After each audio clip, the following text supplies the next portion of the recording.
Ça, c'est un des nombreux supports que j'ai fabriqués là, pour me faciliter la vie dans mon atelier. Donc, dans cette vidéo, tutoriel complet de la modélisation dans Fusion 360 jusqu'à l'impression 3D. La stratégie pour dessiner notre petit support de pince, ça va être de partir d'une photo là, pour vraiment avoir quelque chose là, qui épouse le contour de l'outil. Le produit que je vais obtenir, là, ça va être une pièce imprimée en 3D. Je vais avoir une partie ici, là, disons, suivre la forme de l'intérieur des poignées. Probablement mettre un trou ici pour mettre une vis pour le visser au mur. Tout ça ici, ça va être plein.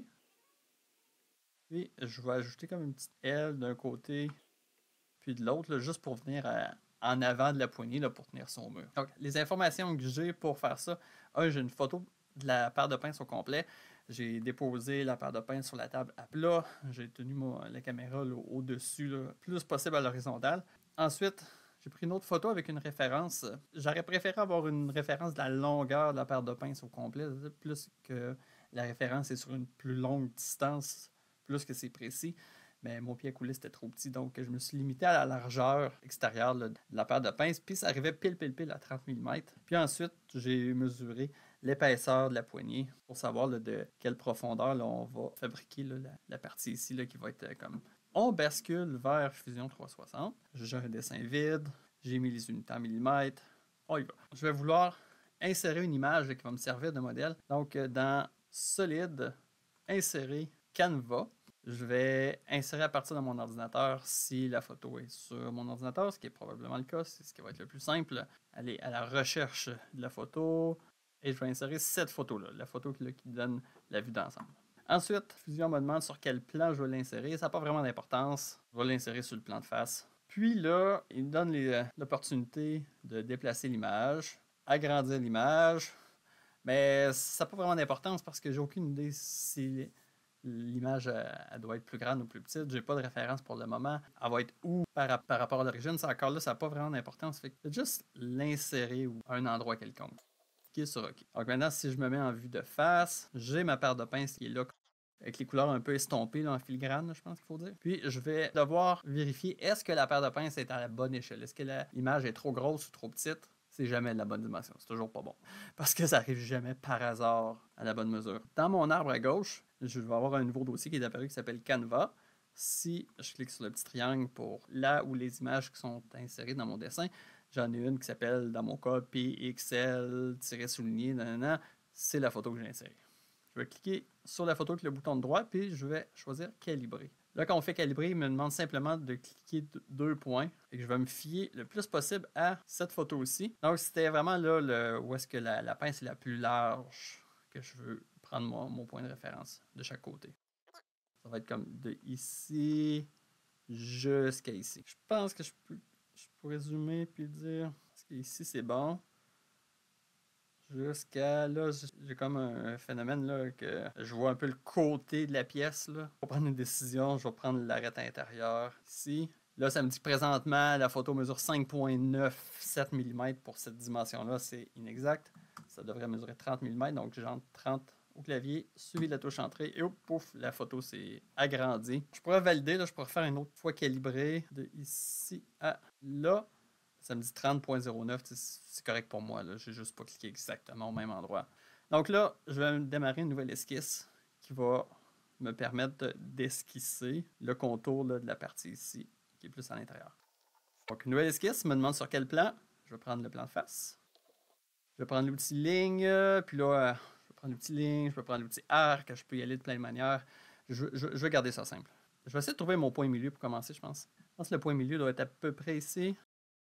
Et je vais me tracer une ligne centrale d'une longueur quelconque. Ensuite de ça, je vais pouvoir partir de cette ligne-là, puis après ça, je vais toujours pouvoir faire des symétries. Fait que disons, à partir de ici jusque là.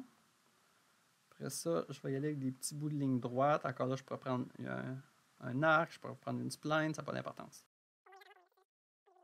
Jusqu'à temps que j'arrive vis-à-vis la fin, puis je vais fermer mon polygone. Et juste cette surface-là, moi, ça me convient. Si j'ai un miroir de ça, je pense que c'est assez précis pour la situation qui est de faire un support pour installer des pinces au mur. Donc, je vais prendre l'outil Symétrie miroir, qui est dans le groupe fonction créer.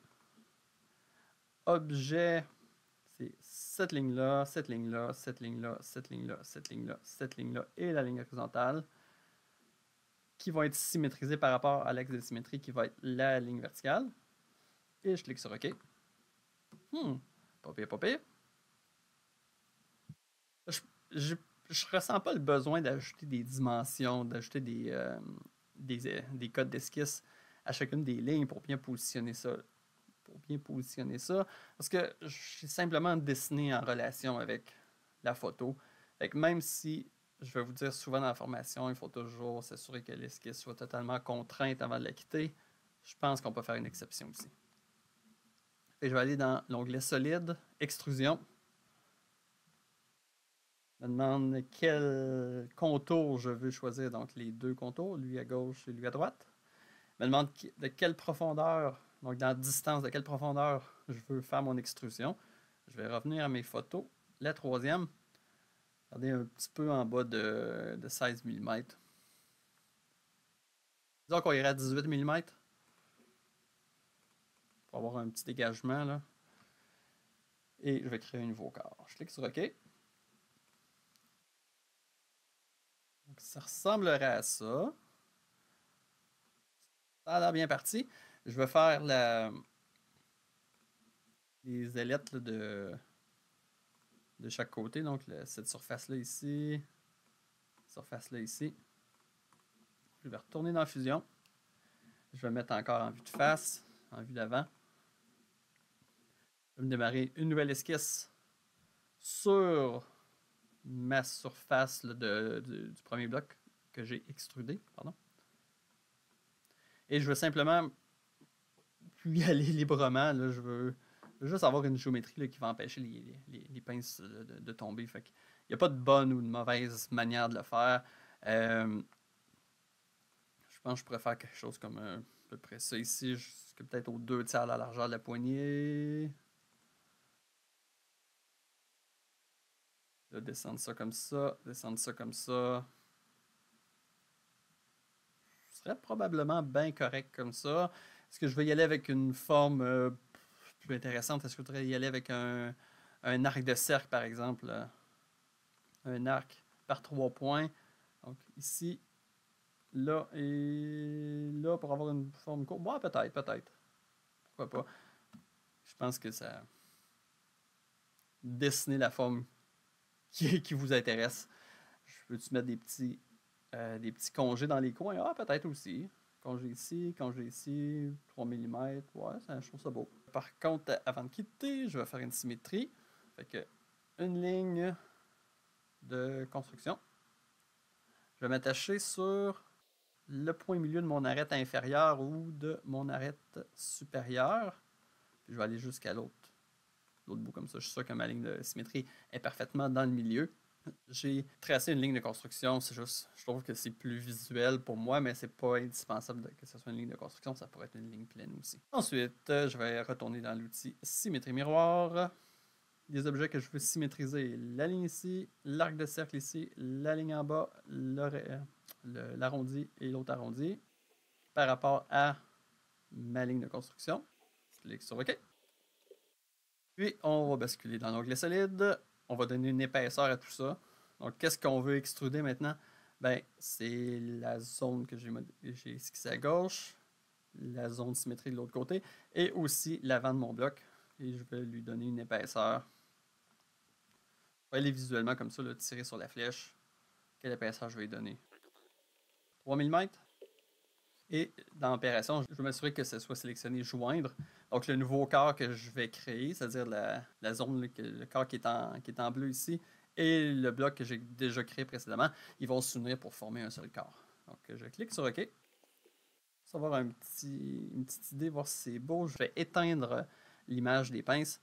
Donc encore là, dans Canva, le petit œil à gauche de la photo, je l'éteins. Je regarde ça. Ouais, ça a l'air bien, ça a l'air bien. Il me reste juste à percer un trou dans le milieu. Un trou ou deux trous, comment vous le sentez. Il y a plein de manières de faire des trous. On va y aller avec le plus simple. On va tracer une esquisse sur la vue de face. Et on va esquisser un cercle et on va faire une extrusion avec un enlèvement de matière. Il y a aussi un outil de perçage qui est ici, peut-être dans un autre exercice. l'exercice. Encore là, je vais le mettre en vue de face. J'aime toujours ça, me mettre une ligne de construction pour retrouver mon milieu. Donc, j'ai attaché ma ligne de construction au point milieu en haut, au point milieu en bas. Peut-être attirer votre attention sur le fait que lorsque j'ai un outil comme l'outil ligne, que je m'approche d'une arête, il y a un petit X qui apparaît.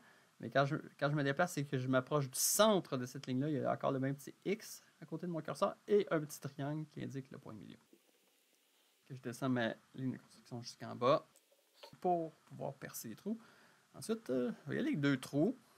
Deux trous qui vont être de dimension égale. Donc, dans les contraintes, je vais choisir l'outil égal. Je vais cliquer sur le premier cercle et le deuxième cercle. Donc maintenant, les deux cercles bougent ensemble. Disons que j'irai mesurer une vis. Prenons donc une pause et allons vérifier comment ça mesure une vis. Une vis numéro 6. Une vis à bois. Une vis à bois numéro 6. Je veux juste savoir le diamètre, ça n'a pas d'importance. Fait que n'importe quelle tête, n'importe quelle longueur, n'importe quel drive. Et là, j'ai convergé vers un seul produit parce que je peux cliquer sur la ligne du produit en question, Product Detail. Et je vais avoir un plan de ma vis. Donc, ça dit que ma vis a un diamètre de 0.138 pouces. On va juste faire un trou légèrement plus gros que ça. 0.150 IN pour inch, pouce en anglais, suivi de la touche entrée. Il va m'écrire l'équivalent en millimètres. Il me resterait juste à positionner ces cercles-là parce qu'ils sont libres de se déplacer de haut en bas. Je vais terminer en allant dans l'onglet solide, extrusion. Je vais sélectionner mes contours, donc lui et lui. La direction, ça va être pas par ici, ça va être vers l'arrière. Et l'opération, ça va être couper.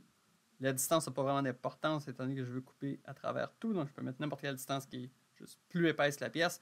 Ou sinon, si on est plus rigoureux, on pourrait aller dans type d'étendue, tout. Et on clique sur OK. Donc il me resterait juste à faire imprimer cette pièce-là. Donc je vous invite à réaliser l'exercice à partir des photos que je vous ai fournies. Et même si vous avez accès à une imprimante 3D, ben, vous pourriez même, lui, vous créer un objet qui va être tout à fait utile.